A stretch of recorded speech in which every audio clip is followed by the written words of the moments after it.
DPRD Banjarmasin menggelar rapat paripurna internal dengan 3 pembahasan, yaitu perubahan komposisi pimpinan fraksi Partai Amanat Nasional DPRD Banjarmasin, 1 laporan pansus Raperda tentang penyelenggaraan kearsipan tentang pemberian insentif dan atau kemudahan kepada masyarakat dan atau investor, serta tentang rumah mediasi. Rapat paripurna ini adalah untuk mengevaluasi Raperda yang sudah tuntung dibahas karena ada Raperda yang berasal dari periode sebelumnya namun belum terselesaikan di periode ini.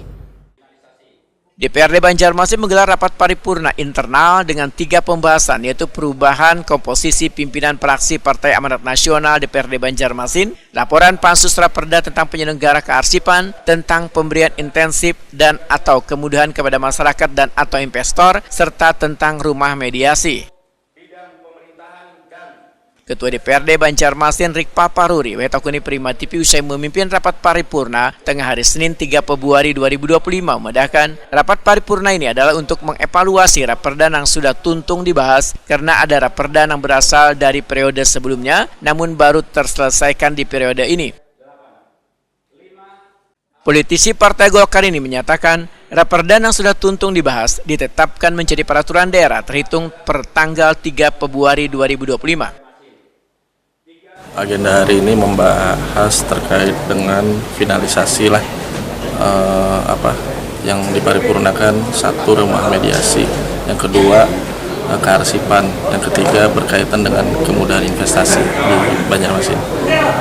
Jadi kenapa Pak itu jadi dianukan Pak? Dia ada dapatkan evaluasi seperti itu? Karena kan perda lah. Nah, itu kan sudah dibahas sebelumnya kemarin. Yang 2 itu arsip itu dari periode sebelumnya, nah maka kita selesaikan sekarang, yaitu arsip dan investasi yang belum selesai. Kemudian yang rumah mediasi baru kemarin, kita baru mungkin 3 bulan yang lalu lah, kalau ada salah, itu baru selesai sekarang perdanya. Jadwal untuk ditetapkan di perda sudah ditetapkan? Sudah ditetapkan hari ini, pada saat hari ini, pertanggal hari ini. Enggak, maksudnya yang ditetapkan jadi perdanya? Iya, pertanggal hari ini. Pertanggal hari ini. Oh, jadi perda yang yang anu kah? Yang sudah difinalisasi. Kan diparipurnakan tingkat 2. Nah, kapan tingkat 2? Cepat-cepatnya lah. Karena prosesnya apa gimana sih Pak? Sudah selesai sebenarnya. Tinggal tanda tangan aja lagi kan. Berarti ada evaluasi mungkin Pak yang dilakukan lah. Sudah dilakukan. Tinggal evaluasi aja. Termasuk sinkronisasi dengan provinsi Pak? Provinsi. Diajukan aja lagi ke provinsi.